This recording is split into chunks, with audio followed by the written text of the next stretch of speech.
तो दोस्तों, आज जीवित पुत्रिका का व्रत है और मैं आप सभी को जीवित पुत्रिका का कथा सुनाने जा रही हूँ। इस कथा को पूरा सुने, नहीं सुनने से दोस्तों पाप लगता है। नमस्कार दोस्तों, ये जो कथा है चिल्लो और सियारों की कथा है। तो दोस्तों, इसे पूजा प्रदोष काल में जितिया के नाम से भी जाना जाता है। हर साल अश्विन मास के तिथि को रखा जाता है। एक दिन पहले सप्तमी तिथि को नहाय खाए करके उसके अगले दिन व्रत किया जाता है। महिलाएं निर्जला उपवास रखती है। अगले दिन नवमी तिथि को व्रत का पारण करती है। जितिया व्रत की 3 पौराणिक कथाएं अपनी परंपरा के अनुसार किया जाता है। आप उस कथा को इस वीडियो में सुन सकते हैं। पहली कहानी चील और सियारों की है। दूसरी जीव उत्पन्नन की है। श्री कृष्ण जी कहते हैं, एक बार एक वन में सेमर के पेड़ पर एक पटनी थी। जो चीलों जो कुछ भी खाने के लिए लेकर आती, उसमें से सियार अथवा सियारिन के लिए भी कुछ लाती थी। सियारिन भी चील का ऐसा ही ध्यान रखती थी।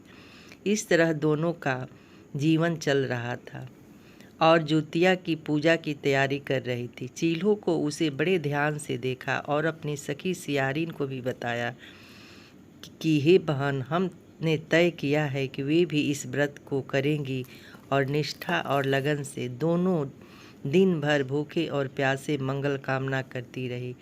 रात होते होते सियारिन को भूख प्यास सताने लगी। जब उससे सहन नहीं हुआ तो वह जंगल जाकर उसने मांस और हड्डी पेट भर खाकर चील्हों से बोली कि कैसी आवाज़ है। सियारिन ने झूठ मूठ कह दिया कि बहन, ये भूखने के कारण मेरी हड्डी गुड़गुड़ाहट कर रही है। और खाली पेट गुड़गुड़िया उसने सियारिन को खूब लथाड़ा कि जब तुझसे व्रत नहीं हो सकता तो संकल्प क्यों लिया था। सियारिन लज्जा गई, पर अब क्या कर सकती थी, उसका व्रत भंग हो चुका था। चूल्हों ने रात भर भूखे प्यासे रहकर व्रत पूरा किया। अगले दिन जन्म में दोनों राजकुमारी बनकर सगी बहनें हुई और आनंद से हुआ। चिल्हो छोटी बहन हुई और उसका विवाह उसी राज्य के मंत्री पुत्र से हुआ और रानी के जो भी बच्चे होते हुए मर जाते, जबकि चीलों के बच्चे जिंदा रहते थे।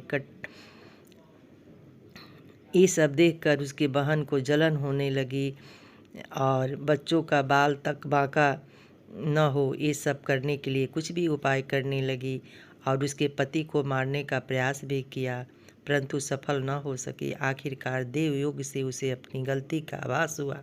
तब उसने अपनी बहन से सच्चे मन से क्षमा मांगी और बहन के बताने पर जीवित पुत्रिका व्रत विधि विधान के साथ किया, जिसके पुण्य प्रताप से उसके भी पुत्र जीवित हुए।